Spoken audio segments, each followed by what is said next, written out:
Good day, student. Welcome to A Plus Model School, Ipotumodo, Osun State, Nigeria.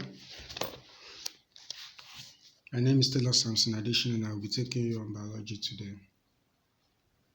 Before we go to today's topic or subtopic, let us do revision on what we did last week.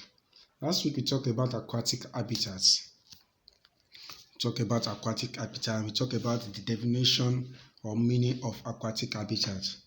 So aquatic habitat is a body of water in which certain organisms live naturally. A body of water in which certain organisms live naturally. We talk about the types of aquatic habitat that we have. We talk about the marine or saltwater habitat. We talk about the estuarine habitat. We talk about the brackish water, estuarine or brackish water, and we talk about the freshwater habitat. We talk about some characteristics of marine habitat. We talk about the salinity, we talk about the pressure, we talk about the density, size, current size, all this. We talk about some zones of marine habitat. We talk about the splash zone, we talk about the intertidal zone, we talk about the littoral zone, we talk about the benthic zone, we talk about the pelagic zone, and we talk about the hadar zone. All these are inside our last topic. Today we'll be talking about a subtopic. We'll be talking on a subtopic: distribution of the organisms in the habitat and their adaptive features. We want to talk about how organisms are being distributed in this habitat and their adaptive features, the features that makes them to live comfortably in that habitat, the features that they possess that makes them to live comfortably in that habitat. Now I want to talk about the splash zone or shore organisms. You call them shore organisms or splash zone organisms. On rocky shores, periwinkles and shore slitters are found in areas that water splashes when waves break, also called splash zone.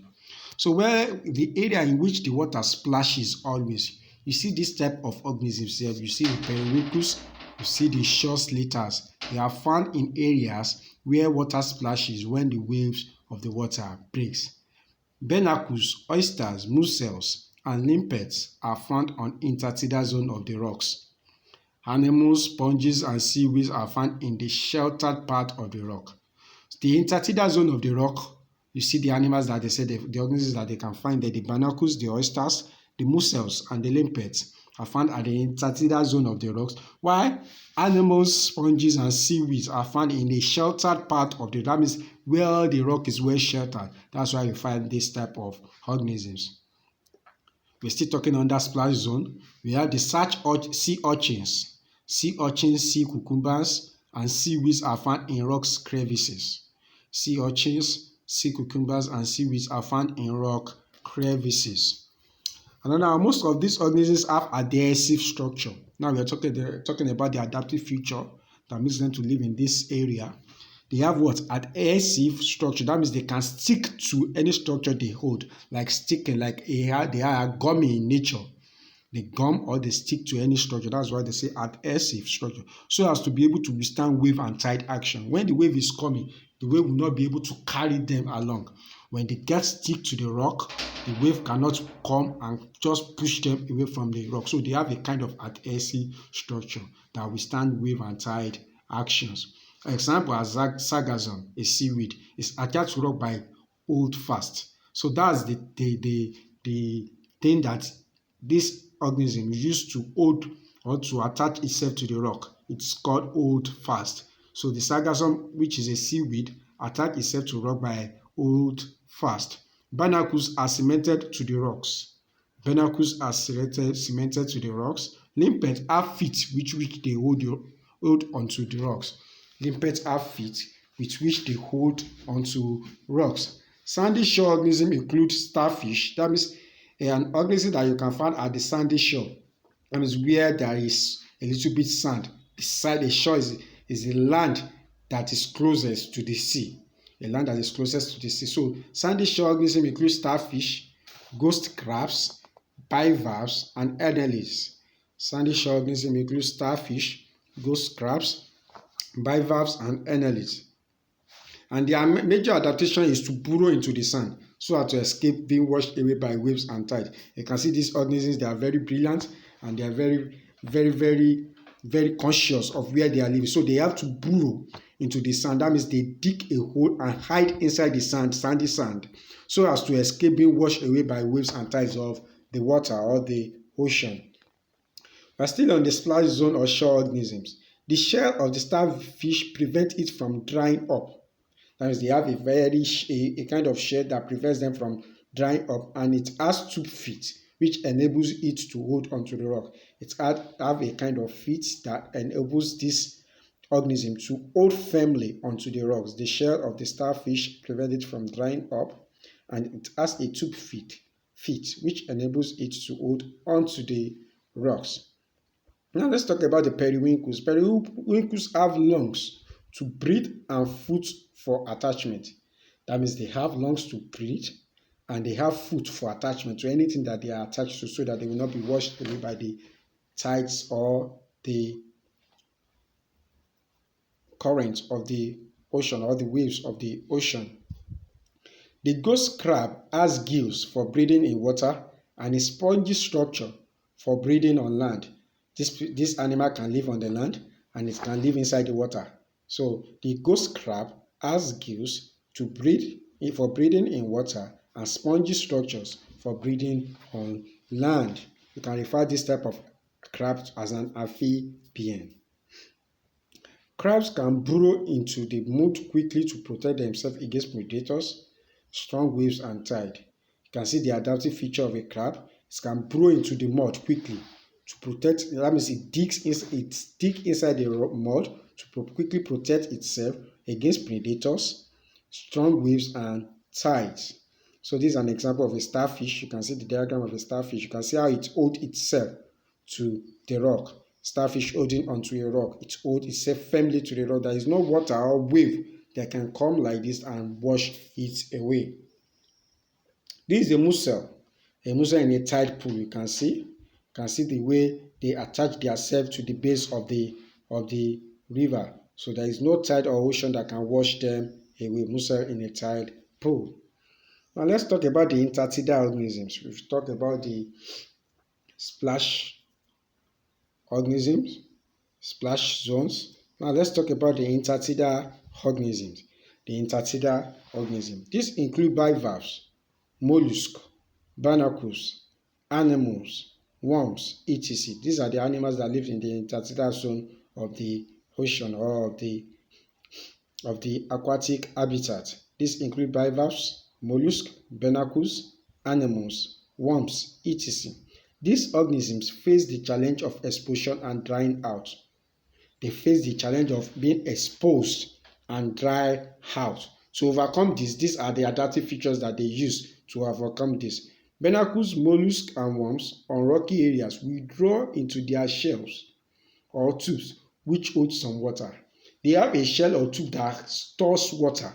So when they are on the rock, they withdraw, they go inside into the shell which holds the water so that they can survive. Bivalves have a special feat for digging into the sand or mud. They have a kind of special feat that makes them to dig inside the mud or the sand. Now, the subtidal organisms. Subtidal organisms, these include lobsters, crayfish, fishes like the stingray and the sole. These include lobsters, crayfish, fishes like the stingray and the sole. The stingray body is flattened from top to bottom, and so it lives on the sea floor. It's very flattened from the head to the top, from the top to the bottom, so it lives at the sea floor. The sole is also flat. It lies on its lower side and has both eyes on the upper side. Imagine, they lie at the lower side and their upper head has the both eyes to see. These fishes lie buried in the sandy sea floor and hunt for small animals. That means they bury themselves in the sea floor, and that is where they hunt for small or tiny animals which they can feed on. The lobsters and crayfish have claws for seizing of prey. If you notice your crayfish, if you check your crayfish, I think we're going to see the diagram of a crayfish when we are moving forward. The diagram of crayfish has a kind of claw that they can use to grasp any of their prey, or they can use to grab their food. Now this is an example of a crayfish and lobster. The first diagram is the crayfish, and the second diagram is the lobster. You can see their claw in which they can use to grab their prey and they feed on. Now let's go to the benthic organisms, the organisms that are living in the benthic zones. These are mainly consumers and decomposers. They feed, they are mainly consumers, they consume and they decompose. They are mainly consumers and decomposers. That means they are saprophytic in nature. They consume and decompose. Fishes that live in the deep sea are adapted to live under conditions of great pressure. Any fish, like I told you, if you can remember the earlier lesson we had last week, I told you that the deeper they go, you go into the sea or the ocean, the higher the pressure. So any fish that live at the deep side of the sea or the ocean, they have some adaptive features that makes them to adapt to the kind of high pressure that is inside that area or region. Some have expandable mouths and stomach for swallowing large prey. That means their mouth can increase at a wider range, or their stomach can increase at a bigger rate, in which they can swallow a large prey, in which this prey will start to decompose inside their stomach. Most live on dead remains of organisms from surface water above. Most of them lives on dead remains of organisms from surface water. When an organism died, it goes down and they feed on it. That's why I say they are saprophytic in nature. The open water support planktons and nectons. This is an example of an animal that open water support. It supports the planktons and the nectons. Now let's go to, we are still on the benthic organisms. Let's talk about the nectons. Nectons are actively swimming animals. They always swim, e.g. fishes, whales, prawns, squid. Adaptive features of fishes include, let's see the adaptive features. The nectons are example of nectons. I can ask you in your question, in your objective. Example of nectons are dash, dash, and dash. You have the fish, the whales, the prawns, and the squid. Now let's check the adaptive features. And we all know that they are what? They are swimming animals. They love swimming. A streamlined muscular body coupled with fins, which help them to move swiftly in water. That means they possess a kind of streamlined body, a muscular body that allows them to move freely in water. This streamlined body allows them to move freely without any problem. They move with ease inside the water. They swift freely inside the water. Bony fish has gas-filled swim bladders, which help them to move to different depths in water. Their swim bladder is gas-filled. So it helps them to go as deep as they want, they wish to go. They can go as deep as they want. So it's with the help of their gas-filled bladders. Sharks and dogfish have the ability to retain urea in their body to cope with high salinity. They retain urea in their body to cope with the high salinity of water. That means they can live in a salt or a saltwater environment. They can live in a saltwater environment because they have the ability to retain urea, which is the main component of salt, in their body to cope with high salinity of water. Another one is the herring take in salt water to maintain osmotic balance between their tissue fluid and salt water. This helps them to maintain their osmotic balance between their tissue fluid and salt water. So they have the ability to take in salt water very well to use for their own living. Some bony fishes possess salt secreting glands in their gills for osmoregulation. Some bony fishes possess salt secreting glands in their gills for osmoregulation. So these are the adaptive features of organisms living in the benthic zone. This is an example of a squid. You can see how this is how a squid looks like. A squid, which is also called a necton, is an example of a necton that loves swimming. Example of a necton that loves swimming. You can see the picture very well. Now this is a ragged tooth shark. A ragged tooth shark is also a necton. You can see they love swimming. There's a diagram of a shark. Now with all the explanation, I believe you should be able to answer this question. Mention 4 organisms found in the marine habitat. Mention 4 organisms found in the marine or saltwater habitat. Another one, identify 2 organisms in the benthic zone. and state their adaptive features. Identify two organisms in the benthic zone and state their adaptive features. Now, the assignment that is to be submitted latest by Saturday this week, make a food chain with 6 of the organisms in a marine habitat. Try and draw a diagram of a food chain with 6 of the organisms in the marine habitat. You can consult your modern biology for this. You have it there. You read further and you get it there. Another one is describe the structure of a named marine habitat. Describe the structure of a named marine habitat. Another one from page 343. Page 343 of the modern biology for senior secondary school.